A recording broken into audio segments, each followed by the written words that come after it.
Hello everyone, welcome to my YouTube channel Noor Yoga Studio. Masters कर रहे yoga students और जो बीए कर रहे योगा के स्टूडेंट्स हैं या नेट की यूजीसी एग्जाम कॉम्पिटिटिव एग्जाम की तैयारी कर रहे हैं उनके लिए बहुत ही ज़्यादा इम्पोर्टेंट वीडियो रहने वाली है। सो फर्स्ट हम कवर कर रहे हैं फर्स्ट सेमेस्टर के स्टूडेंट्स के लिए। जो आज का टॉपिक है विभिन्न शास्त्रों में योग का स्वरूप। तो देखते हैं वेदों में योग का स्वरूप। बेसिकली हम लोग इसके नाम से पहचान लेंगे कि वेदों में योग का स्वरूप क्या बताया गया है। एक तरह से आध्यात्मिक तौर से ही लिया गया है जिसमें ज्ञान, आत्मा का, परमात्मा के बारे में बात की जाएगी। योग को किस तरह से आध्यात्मिक तौर से किस तरह लिया जाएगा ये उसमें बात की जाएगी। ठीक है, तो सबको पता है वेद हमारे 4 वेद माने गए हैं। कौन कौन से हैं वो आपको मैं जल्दी बताऊंगी। तो सबसे पहले डेफिनेशन में देखते हैं। वेद भारतीय संस्कृत के सबसे प्राचीन ग्रंथ हैं। वेदों में योग शब्द आज की तरह सीधे नहीं मिलता, लेकिन तप, ध्यान, संयम, प्राण नियंत्रण और आत्मानुशासन के रूप में योग की भावना स्पष्ट दिखाई देती है। ठीक है, ये भी देख लीजिए, सारे जितने ही पॉइंट्स हैं वो सारा एक तरह से आपका अध्यात्म की ओर लेके जाता है। मुख्य बिंदु: इंद्रियों पर नियंत्रण का महत्व, ध्यान और तपस्या द्वारा आत्मशुद्धि, ईश्वर की उपासना और मन की एकाग्रता, स्वस्थ और अनुशासित जीवन पर बल। निष्कर्ष: वेदों में योग का उद्देश्य मनुष्य को आध्यात्मिक उन्नति की ओर ले जाना है। उपनिषदों में योग का स्वरूप। उपनिषदों में योग को आत्म और ब्रह्म के ज्ञान का साधन माना जाता है। आत्मा और ब्रह्म के ज्ञान का साधन माना जाता है उपनिषदों में।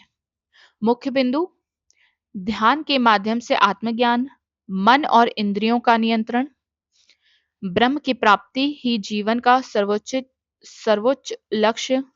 एंड फोर्थ पॉइंट है आत्मा और परमात्मा की एकता का अनुभव।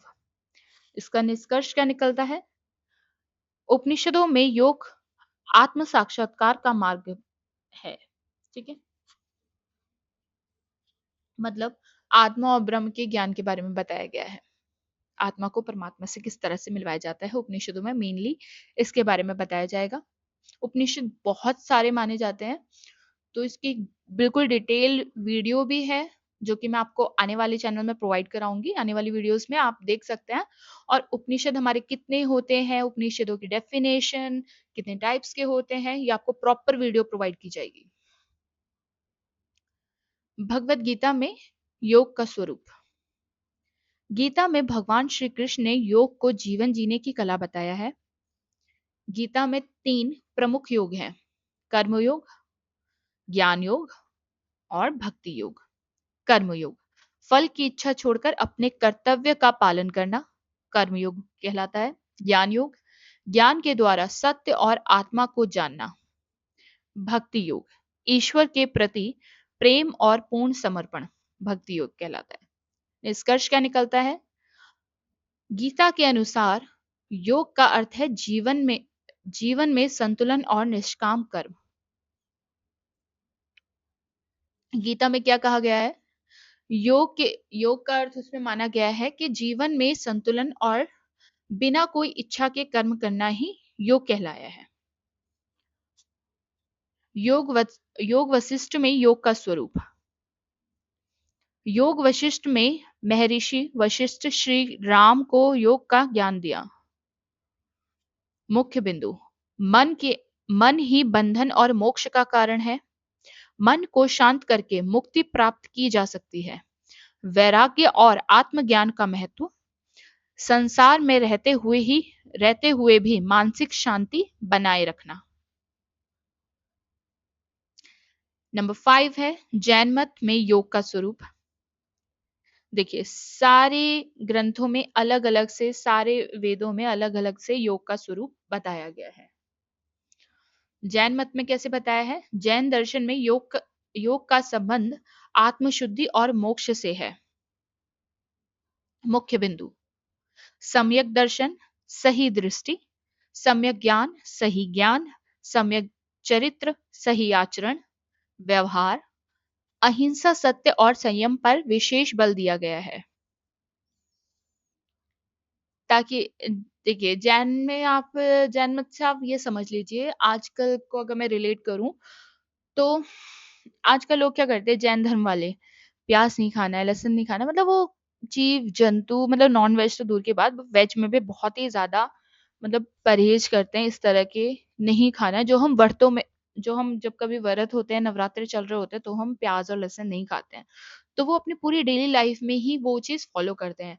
साथ ही साथ वो टाइम पे खाना उनका कुछ फिक्स्ड होता है पूरे दिन का, कि शाम को 6 बजे के बाद हमने अन्न ग्रहण नहीं करना है, मॉर्निंग कितने बजे खाना चाहिए उन्हें, दोपहर को, उनका मतलब फिक्स रहता है। मोस्टली वो 2 टाइम ही खाते हैं, तो उनका एक तरह से प्रिंसिपल, अपने रूल्स अलग हैं।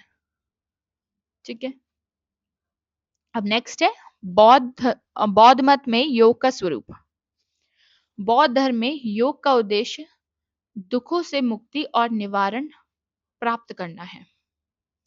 बौद्ध धर्म में बताया गया है, उसका योग का उद्देश्य उनका बताया गया है कि दुखों से कैसे मुक्ति पाना है और उनका निवारण किस तरह से प्राप्त करना है। मुख्य बिंदु: अष्टांगिक मार्ग का पालन, ध्यान और विपश्यना का अभ्यास,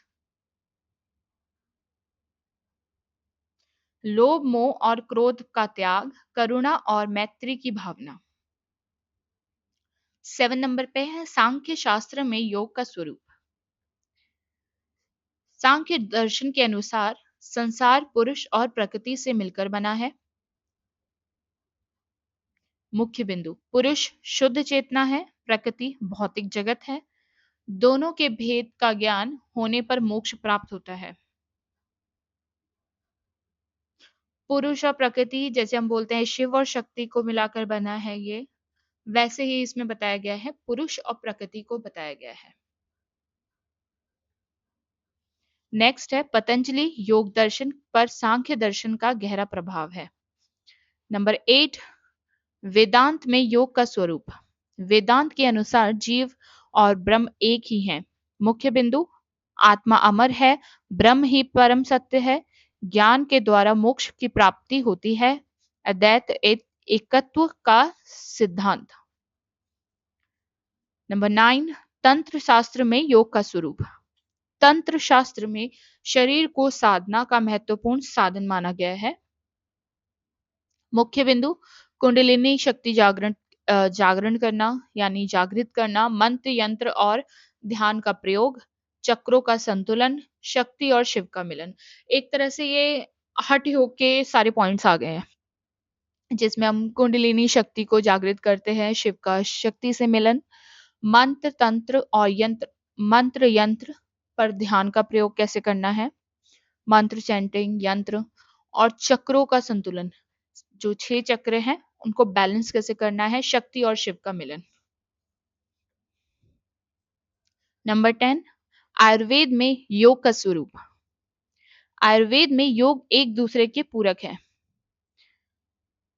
मुख्य बिंदु: शरीर मन और आत्मा का संतुलन, स्वस्थ जीवन शैली का पालन, प्राणायाम और ध्यान से रोगों की रोकथाम, आहार विहार का महत्व। परीक्षा के लिए निष्कर्ष क्या निकलता है हमारा इस वीडियो में? विभिन्न शास्त्रों में योग का स्वरूप अलग अलग रूप में बताया गया है, लेकिन सभी का उद्देश्य मनुष्य का शारीरिक, मानसिक और नैतिक आध्यात्मिक विकास तथा मोक्ष की प्राप्ति है। मतलब सारे शास्त्रों में ये अलग अलग डेफिनेशन दी गई है, पर मेन जो उनका उद्देश्य है वो ये है, शारीरिक, मानसिक और नैतिक भाव से किस तरह से हमें, इन सबके द्वारा हमें किस तरह से मोक्ष की प्राप्ति होगी। ठीक है। Thank you for watching guys. अगर आपको ये वीडियोस अच्छी लगी हो या वीडियो ये अच्छी लगी हो, तो प्लीज प्लीज प्लीज इस वीडियो को लाइक, शेयर और कमेंट करना बिल्कुल मत भूलिएगा, और वीडियो को एंड में सब्सक्राइब जरूर कीजिएगा, ताकि मैं आपको स्टडी से रिलेटेड आगे और वीडियोस प्रोवाइड करा सकूं। ठीक है। अगर आपका कोई भी इस टॉपिक से रिलेटेड कोई भी क्वेश्चन है, या आप चाहते हैं मैं किसी एक पर्टिकुलर टॉपिक पे वीडियो बनाऊं आगे, तो प्लीज प्लीज प्लीज कमेंट जरूर कीजिएगा और मुझे हेल्प कीजिएगा, ताकि मैं अपनी वीडियो को और ज्यादा अच्छी बना सकूं। अगर वीडियो में कुछ कमी लग रही है तो प्लीज मुझे कमेंट बॉक्स पे जरूर बताएं। Thank you so much guys.